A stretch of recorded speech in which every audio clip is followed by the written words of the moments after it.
వినుడు వినుడు రామాయణ గాథ వినుడి మనసారా. భగవద్బంధువులందరికీ హృదయపూర్వక నమస్కారాలు. ఓం శ్రీ రామచంద్ర పరబ్రహ్మణే నమః. శ్రీరామ రామ రామేతి రమే రామే మనోరమే సహస్రనామ తత్తుల్యం రామనామ వరాననే. శ్రీ వాల్మీకి రామాయణం బాలకాండము 4వ సర్గ యందు ఈరోజు మనం 1 నుండి 31 వరకు గల అన్ని శ్లోకముల యొక్క వచన భావాన్ని, వాల్మీకి కుశలవులకు రామాయణమును ఉపదేశించుట, వారు రాముని ఎదుట గానము చేయుట అనే కథ రూపంలో విందాం.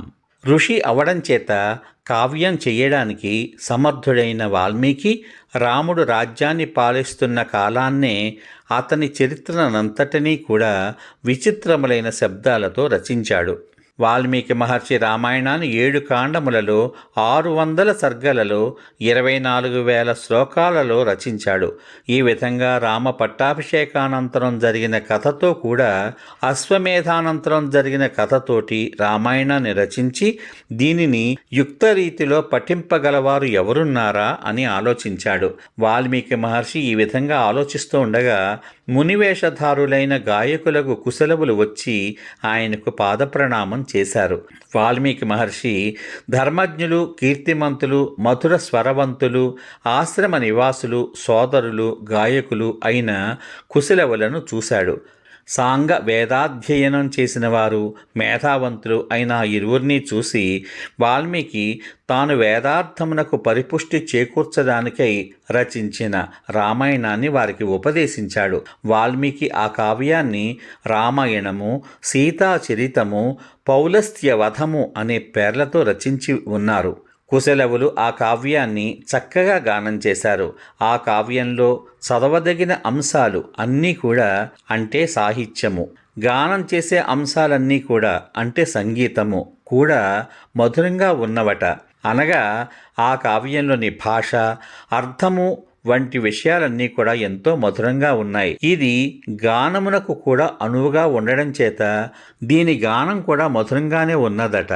ధృత, మధ్య, విలంబితములను నిర్వహించడానికి వీలుగా ఉన్నదట. ఇది వీణాతంత్రులపై లయ కలిపి పాడడానికి అనువుగా ఉన్నదట. ఆయా స్థానములలో ప్రసంగానుగుణంగా శృంగార, హాస్య, కరుణ, రౌద్ర, వీర, భయానక, భీభత్స, అద్భుత, శాంతరసాలు కూడా ఈ కావ్యంలో చక్కగా నిర్వహింపబడ్డాయట. దీనిని పాడిన కుశలవులు కూడా సంగీత శాస్త్ర రహస్యాలు తెలిసినవారు, మనుష్య రూపం ధరించిన గంధర్వుల వలె ఉన్నారట. అపూర్వ సౌందర్యంతో, ఉత్తమ లక్షణములతో అలరారుతున్నారట. మాటలాడేటప్పుడు కూడా వారి కంఠస్వరం ఎంతగానో ముచ్చట గొలుపుతున్నదట. వారు రాముని శరీరము అనేది మూలబింబం నుండి వెలికి తీసిన 2 ప్రతిబింబముల అన్నట్లు ఉన్నారట.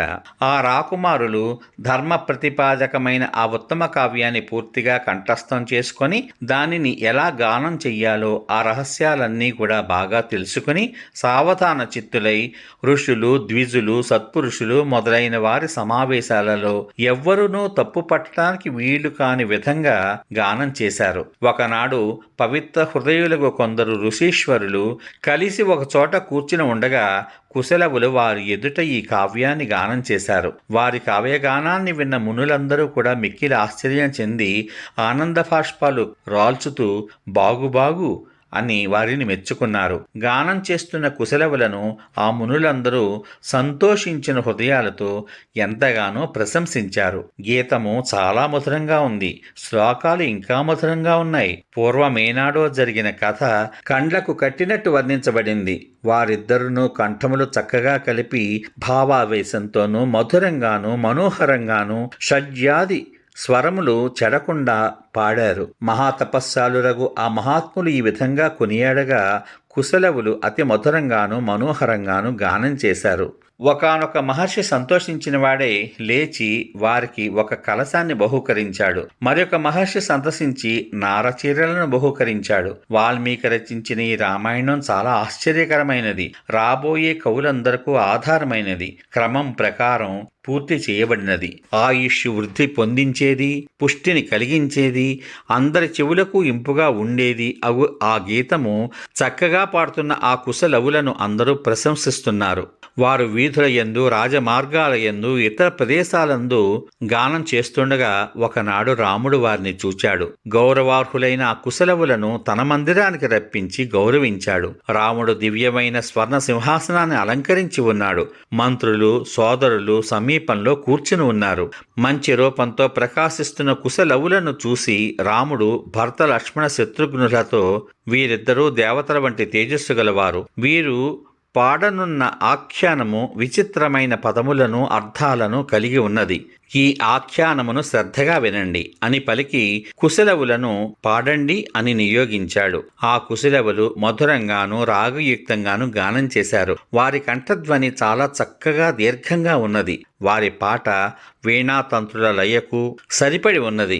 అర్థం స్పష్టంగా తెలుస్తున్నది. జన సమూహంలో ఆ కుశలవుల గానం వీణులకు విందుగా ఉండి వినువారి సర్వేంద్రియాలను, మనస్సులను, హృదయాలను ఆనందింపచేసింది. ఓ జనులారా, వీరిరువురు మునులే అయినను రాజలక్షణాలతో ప్రకాశిస్తున్నారు. గాయకులే అయినా కూడా గొప్ప తపస్సు కలవారు.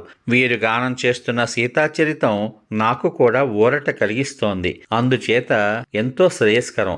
సావధాన చిత్తులై వినండి అని రాముడు అక్కడున్న వారందరితోటి పలికాడు. రాముడు ప్రేరేపించగా ఆ కుశలవులు మార్గదేశీ పద్ధతులు అనేది 2 గాన పద్ధతులలో మార్గ పద్ధతినే చక్కగా అవలంబించి గానం చేశారు. పరిషత్తులో ఉన్న రాముడు కూడా మనశ్శాంతి పొందాలి అనే అభిలాష చేత ఆ గానంలో ఆసక్త చిత్తుడయ్యాడు. సమాప్తం. ఇంతవరకు మీరు శ్రీ వాల్మీకి రామాయణం బాలకాండములోని 4వ సర్గలోని 1 నుండి 31 వరకు గల అన్ని శ్లోకముల యొక్క వచన భావాన్ని వాల్మీకి కుశలవులకు రామాయణం ఉపదేశించుట, వారు రాముని ఎదుట గానము చేయుట అనే కథగా విన్నారు. రేపటి భాగంలో శ్రీ వాల్మీకి రామాయణం బాలకాండం 5వ సర్గలో గల 1 నుండి 23 వరకు గల అన్ని శ్లోకముల యొక్క వచన భావసారాన్ని దశరథుడు పాలించుచున్న అయోధ్య గొప్పతనము అనే కథ రూపంలో విందాం. శ్రీరామ రామ రామేతి రమే రామే మనోరమే సహస్రనామ తత్తుల్యం రామనామ వరాననే. ఓం శ్రీ రామచంద్ర పరబ్రహ్మణే నమః. సర్వే జనా సుఖినో భవంతు. ఓం శ్రీ రామచంద్ర పరబ్రహ్మణే నమః. శుభమస్తు. స్వస్తి.